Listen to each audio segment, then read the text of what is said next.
কেউ যদি ইসলামী রাষ্ট্র ব্যবস্থার থেকে অন্য রাষ্ট্র ব্যবস্থাকে উত্তম মনে করে, কেউ যদি ইসলামী রাষ্ট্র ব্যবস্থাকে সমর্থন না করে অন্য রাষ্ট্র ব্যবস্থাকে সমর্থন করে,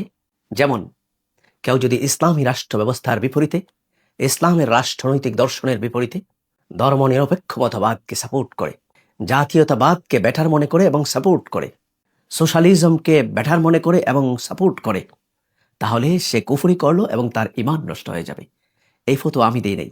ইমাম আব্দুল ওয়াহাব নাজদি রাহিমাহুল্লাহ তাআলা নওয়াকিদুল ইসলাম কিতাবে লিখেছেন, মান ই'তাকাদা আন্না গায়রা হুদান নবী সাল্লাল্লাহু আলাইহি ওয়াসাল্লাম আকমালু মিন হাদিহি আও আন্না হুকমা গায়রিহি আহসানু মিন হুকমিহি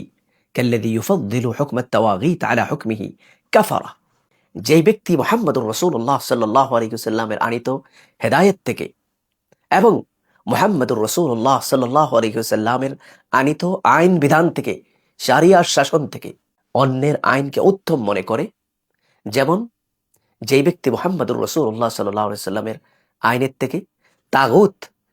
বা মানুষ আইন প্রণয়নকারীকে, আইন রচয়িতাকে উত্তম মনে করে,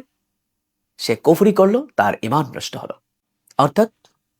নবী সাল্লাল্লাহু আলাইহি ওয়াসাল্লামের শরিয়া আইন থেকে, ইসলামী আইন থেকে, ইসলামী রাষ্ট্র ব্যবস্থা থেকে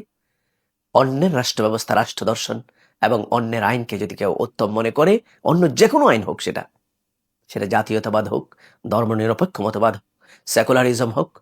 সমাজতন্ত্র হোক, সোশ্যালিজম হোক, যেটাই হোক, সবগুলির থেকে ইসলামকে উত্তম মনে করতে হবে, আর না হলে ঈমান থাকবে না, এটা কুফরি। অন্য যে কোনো অপশন আপনার সামনে থাক, সেটা জাতীয়তাবাদ থাক, সোশ্যালিজম থাক, সমাজতন্ত্র থাক, গণতন্ত্র থাক, যে কোনো কিছু আছে, তার বিপরীতে আপনি ইসলামকেই, ইসলামের শৌরাই নিজাম, খেলাফা রাষ্ট্র ব্যবস্থা, ইসলামের নিজস্ব শরিয়া আইন ব্যবস্থা, এটিকে উত্তম মনে করতে হবে, বেটার মনে করতে হবে, আর না হলে ঈমান থাকবে না।